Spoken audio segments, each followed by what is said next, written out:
내년부터 기초생활수급자 자격 조건이 대폭 완화된다는 사실 알고 계셨나요?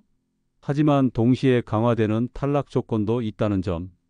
오늘 이 영상을 통해 2026년부터 달라지는 기초생활수급자 자격 조건의 모든 것을 총정리해 드리고 여러분이 놓치지 말아야 할 핵심 정보들을 꼼꼼하게 짚어드리겠습니다. 그리고 꼭 끝까지 시청해 주셔야 해당 내용이 나에게 해당되는지 정확히 알 수 있습니다. 정부가 물가 상승과 저소득층의 어려운 현실을 반영해 기초생활수급제도를 대폭 개편합니다. 특히 2026년부터는 그 변화의 폭이 훨씬 커지는데요. 단순히 기준이 완화되는 것을 넘어 수급자 선정 및 유지에 대한 명확한 가이드라인이 제시될 예정입니다. 이번 개편은 생계급여, 주거급여는 물론 의료급여와 부양의무자 기준, 그리고 많은 분들이 궁금해하시는 자동차 기준까지 전반적인 변화를 포함하고 있습니다. 지금까지는 복지 혜택을 받고 싶어도 까다로운 조건 때문에 좌절하셨던 분들이 많으실 텐데요. 이번 개편으로 더 많은 분들이 기초생활수급의 문턱을 넘어설 수 있게 될 것으로 보입니다. 하지만 동시에 부정수급을 막기 위한 탈락 조건 역시 더욱 명확해지는 만큼 수급자이거나 신청을 고려하고 계신 분들이라면 오늘 이 영상을 통해 바뀌는 내용을 정확히 파악하고 미리 준비하는 것이 중요합니다. 오늘 영상에서는 2026년 기초생활수급자 제도의 주요 변경사항을 하나하나 자세히 설명해 드리고 특히 주의해야 할 탈락 조건은 무엇인지 구체적인 사례를 들어 알기 쉽게 풀어나가겠습니다. 이제 더 이상 복지 혜택을 놓치는 일이 없도록 지금 바로 구독과 좋아요, 알림 설정하시고 영상 끝까지 시청해 주세요. 2026년부터 가장 눈에 띄는 변화는 바로 생계급여와 주거급여의 선정 기준이 대폭 완화된다는 점입니다. 이 변화는 더 많은 저소득층이 기초생활수급 대상이 될 수 있도록 하는 핵심적인 조치인데요. 먼저 생계급여부터 자세히 살펴보겠습니다. 기존에는 중위소득의 30%에서 32% 이하일 경우에만 생계급여를 받을 수 있었지만 2026년부터는 이 기준이 단계적으로 35%까지 상향됩니다. 예를 들어 2025년 기준 1인 가구의 중위소득 32%는 약 76만 원 수준이었지만 2026년에는 중위소득 35%를 적용하여 약 83만 원으로 그 기준이 높아집니다. 이는 약 7만 원가량 기준이 상향 조정되는 것이죠. 2인 가구의 경우에도 기존 약 126만 원에서 약 137만 원으로 기준이 상향 조정됩니다. 이는 11만 원가량 상향되는 것을 의미합니다. 쉽게 말해 이전에는 소득이 조금만 많아도 수급 자격을 놓쳤던 분들이 이제는 혜택을 받을 수 있게 되는 겁니다. 실제로 50대 김민지 씨는 혼자 살면서 월 80만 원 정도의 소득으로 겨우 생활을 이어갔지만 기존 기준으로는 생계급여를 받지 못했습니다. 매달 공과금과 식비를 내고 나면 남는 돈이 거의 없어 항상 불안한 마음을 안고 살았죠.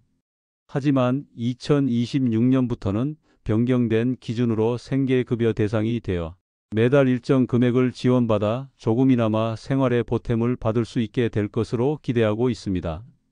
김 씨는 그동안은 숨만 쉬어도 돈이 나가는 것 같았는데 이제는 조금 숨통이 트일 것 같다며 기대감을 드러냈습니다. 이처럼 소득 기준이 완화되면서 그동안 복지 사각지대에 놓여있던 많은 저소득 가구가 생계급여를 통해 최소한의 생활을 보장받을 수 있게 되는 것이죠. 단순히 생활비를 지원받는 것을 넘어 안정적인 생활 기반을 마련하고 미래를 계획할 수 있는 희망을 얻게 되는 것입니다. 다음으로 주거급여는 어떨까요? 주거급여는 주거 안정을 지원하는 중요한 복지 제도인데요. 기존에는 중위소득 46% 이하 가구만 주거급여를 받을 수 있었습니다. 하지만 2026년부터는 이 기준이 50% 이하로 확대됩니다. 이는 특히 집세나 전세 자금 부담이 큰 무주택자나 저소득층 가구에게 매우 희소식입니다. 서울이나 수도권처럼 집값이 비싼 지역에서는 월세나 전세 보증금 때문에 생활고를 겪는 분들이 많은데요. 주거급여 기준이 확대되면서 이러한 부담을 덜 수 있게 되는 것입니다. 예를 들어 서울에서 월세 50만 원짜리 원룸에 살고 있는 30대 박준호 씨는 카페에서 아르바이트를 하며 월 소득이 중위소득 48%에 해당하여 기존에는 주거급여를 받지 못했습니다. 매달 월세와 생활비를 충당하느라 항상 빠듯한 생활을 했습니다. 하지만 내년부터는 중위소득 50% 기준으로 주거급여를 신청하여 매달 일정액의 주거비를 지원받을 수 있게 되어 주거비 부담을 덜고 생활의 여유를 찾을 수 있게 됩니다. 이처럼 주거급여 기준이 확대되면서 많은 무주택 저소득층 가구의 주거 안정을 도모하고 주거비 부담을 덜어주는 데 큰 도움이 될 것으로 기대됩니다. 이번 생계급여와 주거급여의 중위소득 기준 완화는 기초생활수급제도가 복지 사각지대를 줄이고 더 많은 국민에게 혜택을 제공하려는 정부의 강력한 의지를 보여주는 대목이라고 할 수 있습니다. 단순한 복지 확대를 넘어 저소득층이 삶의 최소한의 기반을 다질 수 있도록 돕는 실질적인 지원책이 될 것입니다. 이번 개편에서 특히 주목할 만한 부분은 바로 부양의무자 기준과 자동차 기준의 완화입니다. 이 두 가지 항목은 그동안 기초생활수급 신청을 어렵게 만들었던 대표적인 걸림돌이었는데요. 이제는 보다 유연한 기준이 적용될 예정입니다. 먼저 의료급여 및 부양의무자 재산기준 완화에 대해 알아보겠습니다. 의료급여는 고령자, 장애인, 만성질환자 등에게 필수적인 복지 항목입니다.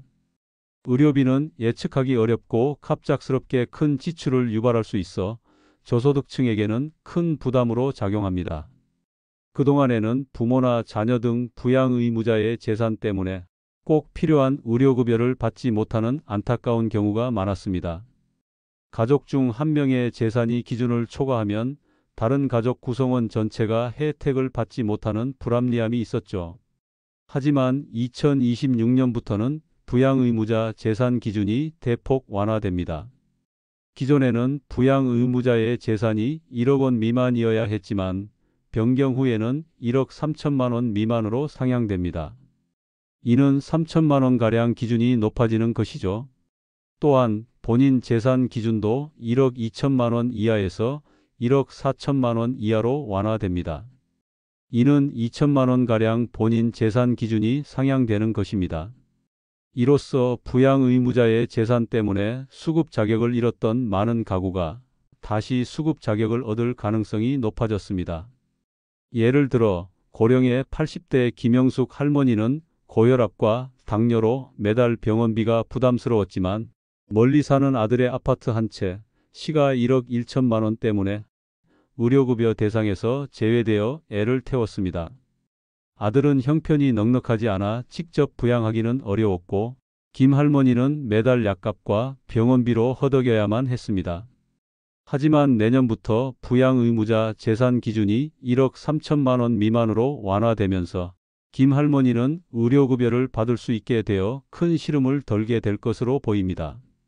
이제 김 할머니는 병원비 걱정 없이 필요한 치료를 받을 수 있게 되었죠.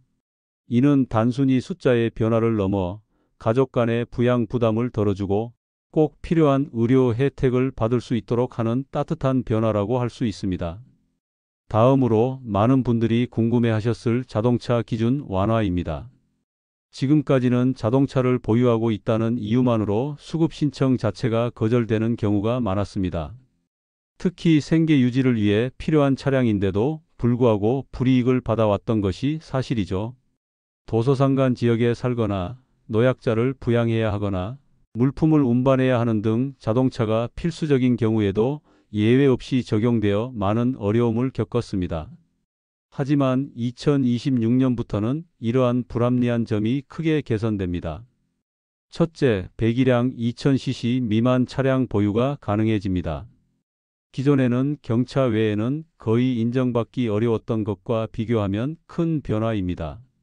중형차까지도 기준에 부합할 수 있게 된 것이죠. 둘째, 차량 시가 기준이 500만 원 이하로 인정됩니다. 즉, 고가의 차량이 아니라면 보유가 가능해지는 것입니다. 이는 연식이 오래되거나 저렴한 중고차는 생계에 필수적이라도 재산으로 과도하게 산정되는 일을 방지합니다. 셋째, 생활필수 차량은 점수제 제외 항목으로 분류됩니다. 이는 학원 차량, 택배 운반용 차량, 장애인 이동 보조 차량 등 생계 유지를 위한 차량이나 거동이 불편한 가족의 이동을 돕기 위한 차량은 재산 산정에서 제외될 수 있다는 의미입니다. 예를 들어 혼자 힘으로 아이들을 키우는 40대 이지은 씨는 아이들의 학원 통학을 위해 10년 된 중고 아반떼를 소유하고 있었습니다. 이 차량 때문에 기초생활수급자 신청을 망설였지만 이제는 2000cc 미만의 차량이면서 시가 500만 원 이하이고 아이들 통학이라는 생활 필수적인 목적으로 사용되므로 수급 자격을 유지할 수 있게 됩니다. 이지은 씨는 이 차가 없으면 아이들 학원 보내기가 너무 힘들었는데 이제 걱정 없이 차를 유지할 수 있게 되어 다행이다라고 말했습니다. 이처럼 자동차 기준이 완화되면서 저가 차량 보유나 생계형 차량을 소유한 분들이 불합리하게 수급 탈락하는 것을 막고 더 많은 분들이 기초생활수급 제도의 혜택을 받을 수 있게 될 것입니다. 이는 단순히 규제를 완화하는 것을 넘어 실질적인 생활에 필요한 자산을 인정함으로써 수급자들의 자립 기반을 강화하려는 노력이 엿보이는 변화입니다. 이번 기초생활수급자 제도 개편의 또 다른 중요한 변화는 바로 근로소득 인정기준 완화 및 추가 공제 확대입니다. 지금까지는 소득이 조금만 늘어도 바로 수급 자격을 잃게 되는 근로 빈곤에 던 문제가 있었습니다. 이는 저소득층이 자립을 위해 노력하더라도 결국 복지 혜택을 잃게 되어 아예 일을 하지 않거나 소득을 숨기는 안타까운 상황을 초래하곤 했습니다. 하지만 2026년부터는 이러한 문제가 상당 부분 해소될 것으로 보입니다. 정부는 근로를 통해 자립하려는 의지를 가진 분들을 적극적으로 지원하기 위해 근로소득 공제 기준을 개선했습니다. 이는 일하는 복지를 구현하고 수급자들이 근로활동을 통해 더 나은 삶을 향해 나아갈 수 있도록 돕는 데 초점을 맞추고 있습니다. 먼저 만 24세 이하부터 30세 미만 청년층의 근로소득 일부가 비과세됩니다.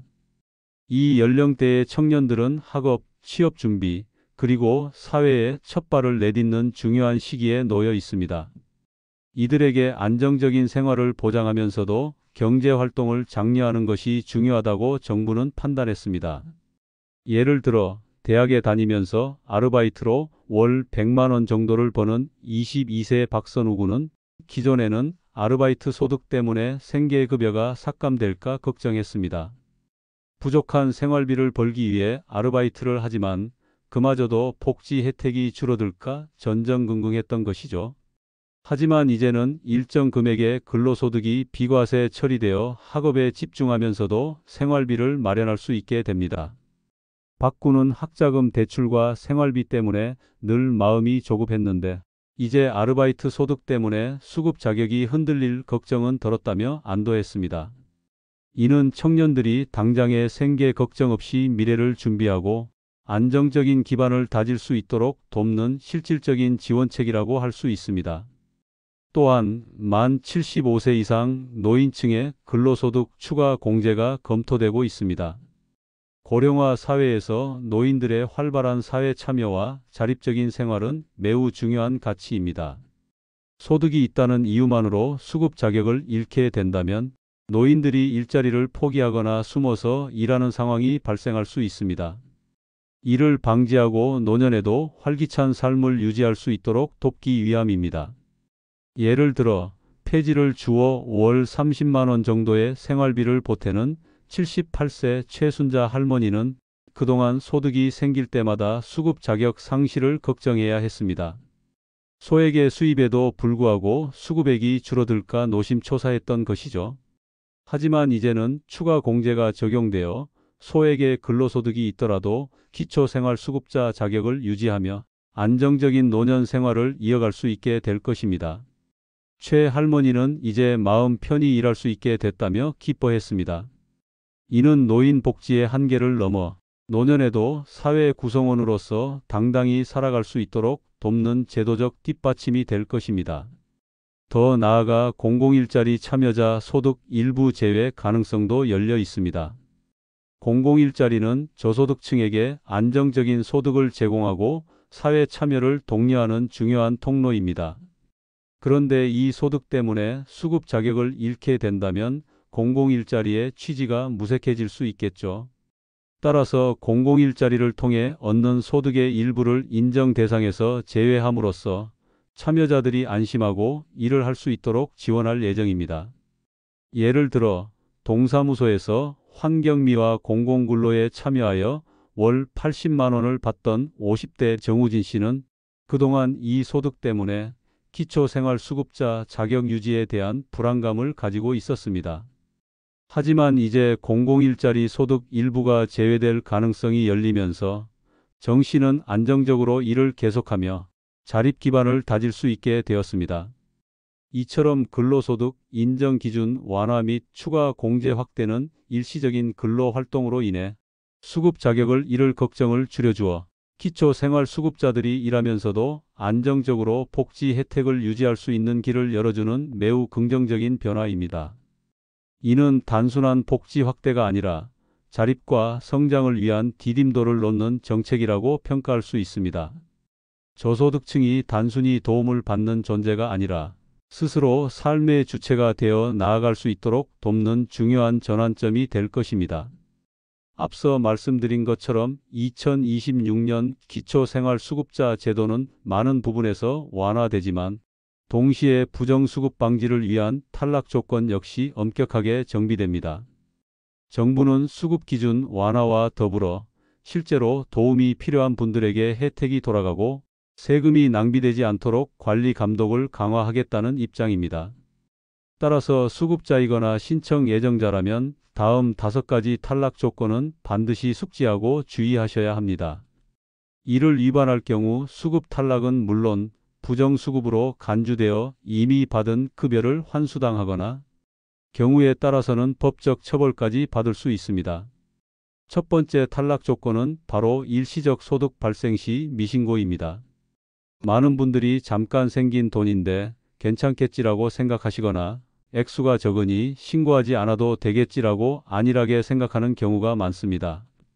하지만 자녀가 보내준 용돈, 친척에게 받은 돈, 또는 단기 아르바이트로 얻은 소득 등 그 어떤 형태의 일시적인 소득이라도 모두 신고 대상입니다. 이러한 소득을 신고하지 않으면 부정수급으로 간주될 수 있습니다. 정부는 금융거래 내역, 고용보험 기록 등 다양한 경로를 통해 소득 발생 여부를 파악할 수 있으므로 숨기려 하지 말고 투명하게 신고하는 것이 중요합니다. 예를 들어 명절에 자녀들이 보내준 생활비 50만 원을 받은 60대 김미영 씨가 이를 용돈이라고 생각하고 신고하지 않았다가 나중에 은행 계좌 내역을 통해 1년간 누적된 소득이 확인되어 부정수급자로 적발된 사례가 있습니다. 김 씨는 뜻하지 않게 생긴 돈이라 신고해야 할 줄 몰랐다며 당혹감을 감추지 못했습니다. 소액이라도 반드시 신고하는 것이 중요하며 궁금한 점이 있다면 미리 관할 복지센터에 문의하여 확인해야 합니다. 두 번째는 주소지와 실제 거주지가 불일치하는 경우입니다. 일부러 도시의 특정 주소지에 등록해 놓고 실제로는 다른 곳, 예를 들어 시골의 친척 집에서 생활하는 경우가 종종 발생하는데요. 정부는 이를 엄격하게 단속할 예정입니다. 전기, 가스 사용량, 수도 요금, 인터넷 사용 기록 등 공과금 납부 내역이나 택배 수령 기록, 심지어는 휴대전화 기지국 접속 기록 등 다양한 생활 기록을 통해 실제 거주 여부를 조사합니다. 또한 현장 방문 조사를 통해 실제 거주 여부를 확인하기도 합니다. 만약 주소지와 실제 거주지가 다르다는 사실이 확인되면 수급 자격이 박탈될 수 있습니다. 예를 들어 도시에서 기초생활수급자로 등록해 놓았지만 실제로는 시골의 친척 집에서 생활하며 농사를 짓고 있던 50대 이철수 씨가 수도 사용량 기록이 전혀 없고 전기 사용량도 현저히 낮게 나타나 실제 거주지가 불일치함이 드러나 수급 자격을 잃은 경우가 있습니다. 이 씨는 고향에 잠시 내려가 있었을 뿐인데 이렇게 될 줄 몰랐다며 후회했습니다. 거주지 변동이 있다면 반드시 전입신고를 하고 해당 복지기관에 알리는 것이 필수적입니다. 세 번째는 자녀가 주기적으로 보내는 생활비입니다. 앞서 일시적 소득과 혼동하기 쉬운 부분인데요. 정기적으로 송금받는 생활비는 소득으로 인정됩니다. 특히 월 30만 원 이상 정기적으로 송금받는 경우에는 수급 자격이 탈락될 수 있습니다. 부양 의무자 기준이 완화되더라도 자녀의 정기적인 생활비 지원은 본인의 소득으로 간주된다는 점을 명심해야 합니다. 이것은 부양 의무자의 부양 능력이 아닌 수급자 본인의 소득으로 간주된다는 점이 중요합니다. 예를 들어 매달 자녀에게 50만 원씩 생활비를 송금받던 70대 박영희 할머니는 부양 의무자 기준은 통과했지만 자녀의 정기 송금액이 소득으로 잡혀 월 소득 기준을 초과하면서 수급 자격이 상실된 경우가 있었습니다. 할머니는 아들이 힘들게 버는 돈인데 이것 때문에 오히려 혜택을 못 받게 되니 마음이 아프다며 눈물을 글썽였습니다. 자녀의 정기적인 지원이 있다면 반드시 복지기관에 문의하여 소득 인정 여부와 그에 따른 수급액 변동 가능성을 확인해야 합니다. 네 번째는 타인 명의 자산 사용입니다. 특히 자녀나 친인척 명의의 차량을 본인의 차량처럼 사용하는 경우에 해당합니다. 이는 본인 소유의 자산이 아님에도 불구하고 실제로는 재산권을 행사하는 것으로 간주되기 때문에 문제가 될 수 있습니다. 차량뿐만 아니라 다른 고가 자산에 대해서도 마찬가지입니다. 공용 차량을 이용하는 경우에도 그 사용 내역에 대한 소명이 필요합니다.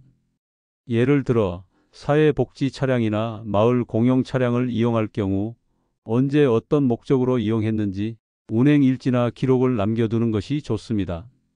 50대 김성호 씨는 자녀 명의로 된 고급 외제차를 본인이 주로 운전하고 다니는 모습이 목격되어 조사를 받게 되었고 결국 실질적으로 본인이 차량을 이용한다는 사실이 드러나 수급 자격이 박탈되었습니다.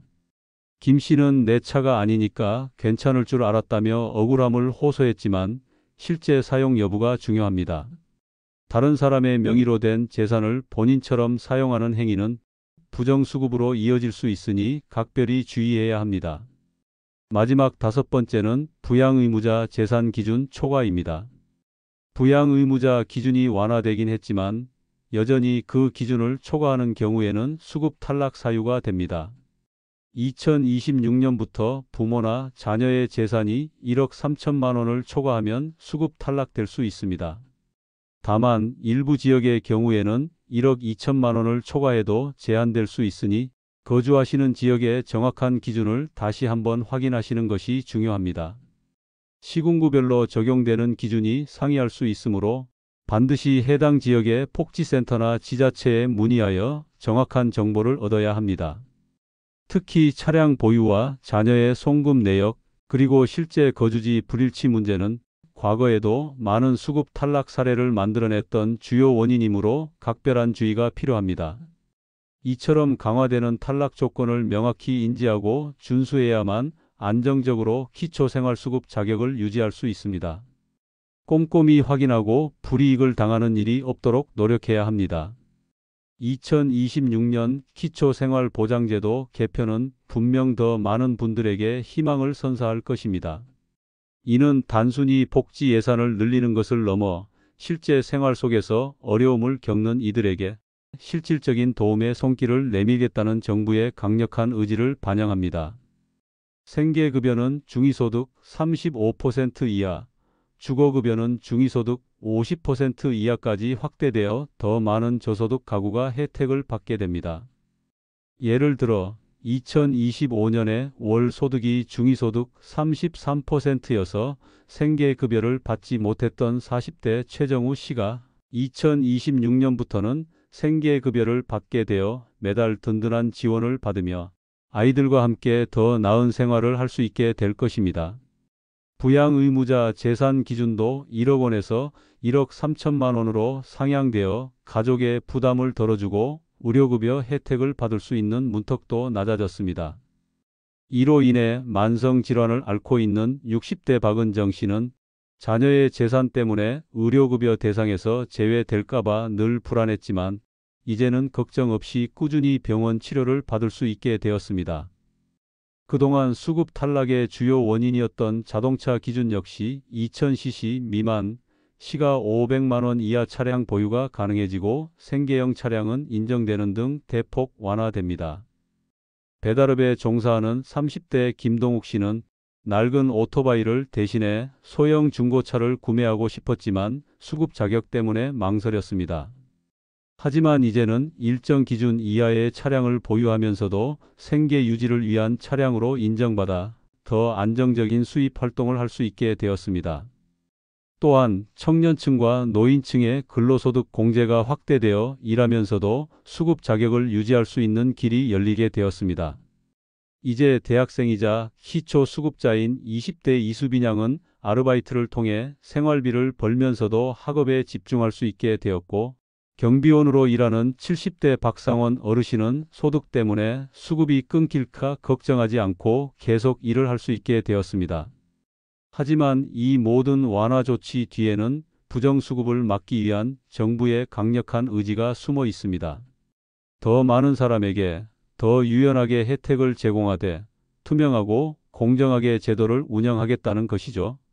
따라서 수급자 여러분 또는 신청 예정자 여러분께서는 변경되는 내용을 미리 숙지하고 현명하게 대처하는 것이 중요합니다.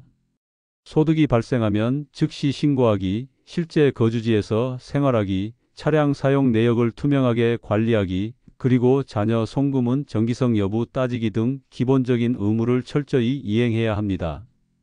특히 자녀로부터 송금을 받는 경우에는 정기성 여부를 꼼꼼히 따져보고 소득으로 인정될 수 있는 부분은 미리 확인하고 신고해야 합니다. 단 한 번의 실수로 애써 얻은 혜택을 잃게 되는 일이 없도록 해야 합니다. 정부는 이번 개편을 통해 복지 사각지대를 해소하고 스스로 자립하려는 의지를 가진 분들을 적극적으로 지원하고자 합니다. 하지만 동시에 복지 재정의 건전성을 유지하고 부정수급을 방지하려는 노력도 게을리하지 않을 것입니다. 이제는 단순히 혜택을 받는 것을 넘어 어떻게 현명하게 혜택을 유지할 것인가에 대한 고민이 필요한 시점입니다. 오늘 이 영상에서 다룬 핵심 정보들을 바탕으로 여러분의 기초생활수급 자격을 안전하게 지켜내시길 바랍니다. 혹시 더 궁금한 점이 있다면 언제든지 가까운 행정복지센터나 보건복지부 콜센터에 문의하여 정확한 정보를 확인하는 것이 가장 좋은 방법입니다. 이번 개편은 여러분의 삶에 긍정적인 변화를 가져다 줄 기회가 될 것입니다. 이처럼 중요한 정보를 놓치지 않으려면 바로 지금 채널 구독과 좋아요, 알림 설정으로 최신 정보를 가장 빠르게 받아보세요. 시청해 주셔서 감사합니다.